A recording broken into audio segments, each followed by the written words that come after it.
Hey guys, welcome back to my channel. I'm back with yet another video review unboxing today of the Nike Blazer Low 77 with the Jumbo Swoosh edition. This is your standard Nike box that comes with. And as you can see, I went for a size 11.5 US, which is 10.5 UK, 45.5 European. And I went directly into putting these shoes on, and I'll explain a little bit why I got them and my experience with walking today in these shoes for around 3.5 kilometers. So I wanted to have some first impressions of this shoe straight out of the box. So we're gonna talk about the design, we're gonna talk about this sizing, comfort, etc, etc. So let's get into it. So let me get rid of the box, because the box, as we said, is nothing special. It's just a normal Nike orange box. So let's get rid of it. Boom. So to the shoes, where did I put them? Okay, voila. So here's the shoe. So first of all, let's talk about the overall impression and the look of the shoe. So first of all, this is a very simple shoe because it does not have any technology. So technology wise, this is like Converse Chuck Taylor, just a very simple shoe. So there is no air, no nothing in this shoe, so don't expect this to be a super comfortable shoe.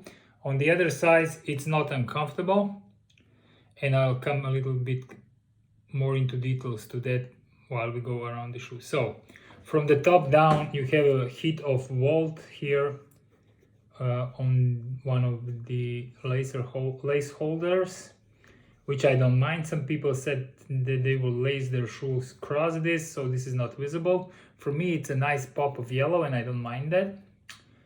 Material wise, the leather is very, as some other reviewers have said, McDonald's-like, which means like, you know, you get what you get. It's a synthetic kind of leather, faux leather, so nothing special there, so don't expect to be amazed. The first difference that you see from your classic Blazer Low is the humongous swoosh, which is interesting, which on this side comes all the way up to the eye stays and goes across this part here, and on the other side of the shoe it tucks in, which is a nice little detail, which I like a lot. In the back it comes together in this part here, and it has a Nike big sign here, which is done in a kind of retro lettering, which is kind of okay. Some people say that this is ghastly and it's a bit too much. Actually, I agree on the part that I would like this to be off, and I might even remove it because it's just screen printed, but for now I let it be. I love how the swoosh comes together in the back here. This is very nice detail to me. On the top we have a little bit of a suede here, which is nothing special. It's not this thick suede. As you can see, it doesn't make almost any change when I go over it with the finger, so nothing special there. There is a little bit of exposed stitching here, which questions I would say, I'm questioned about how the durability of this will be over the time, but okay, let's see. Now, this shoe retails in Europe for around just below 100 euros, which for me is too much, because this shoe does not have the technology and is nothing special, so it shouldn't be 100 euros. That said, if you shop around, you're able to pick this up for around 60. So at 60 euro price, I believe this is a nice cup. It does have the raw exposed tongue here, which I like a lot, and it's very comfortable. This piece is super comfortable, so I like that a lot. The whole thing and the big swoosh gives a little bit of a nod to the Virgil Abloh Blazer, I believe, and that's okay. Of course, Nike capitalized on that with at least in the shoe. One difference that I noticed from the normal Blazer with the small swoosh is there are no ventilation holes on the side of this shoe.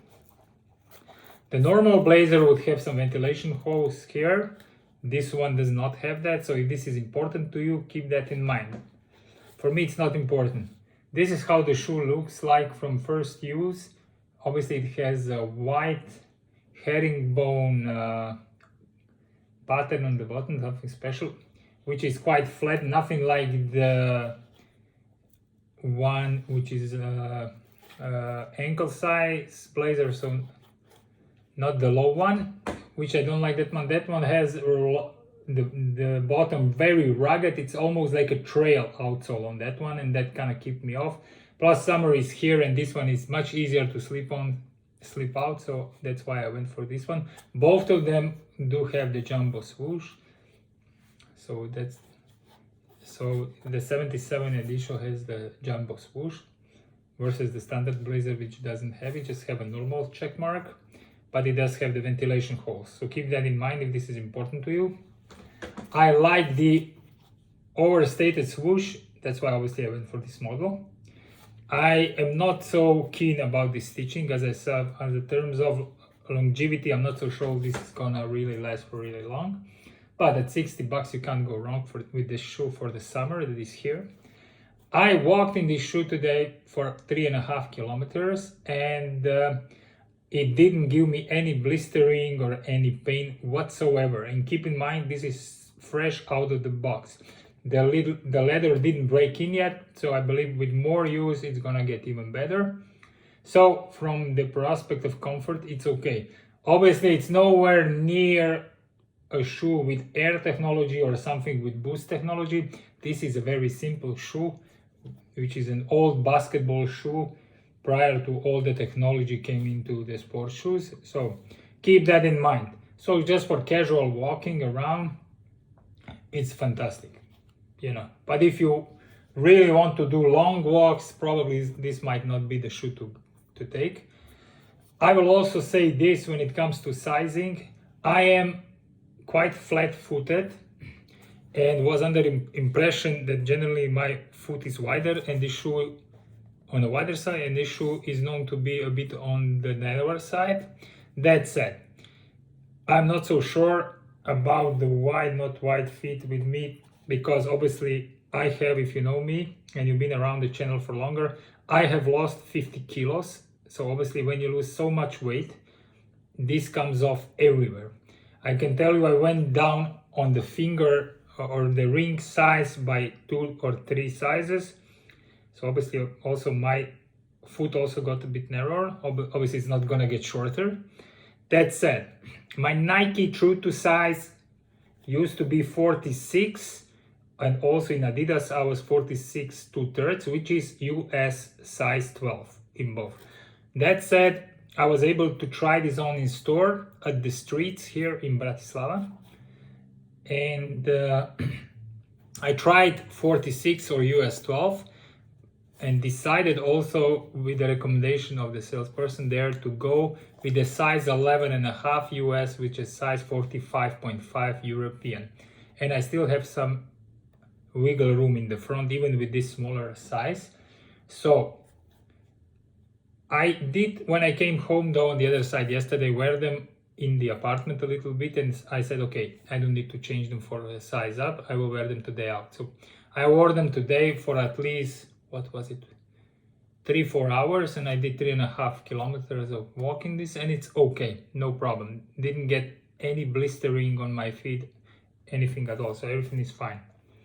So everybody says go true to size or half size up if you're really wide feet. Maybe if you really have really wide feet, then you might consider that, because these shoes are quite readily available at some retailers. Try to order in the store 2 sizes and try them on, so be sure to get the right size for you, because I'm pretty sure once the shoe is gonna be used, it's gonna get a little bit bigger even, and this is gonna be still very good for me. If I went for 46 or US 12, it would be 2, because that one, even out of the box, I had more than a half a centimeter here in the front. I didn't feel too much constricted also on the side, I said. So then also with the recommendation of the sales guy, I went with this size. So try this on. As for sizing and measurement, they are the same size as the standard blazer. So if you are unable to try these ones in store, you can try the standard blazers and pick online the same size. It should fit exactly the same. Okay guys, we're up to 10 minutes. I'm gonna stop it here. Any question on the Blazer Low 77, please do let me know. And with that, I wish you a great day and a fantastic upcoming weekend. Bye.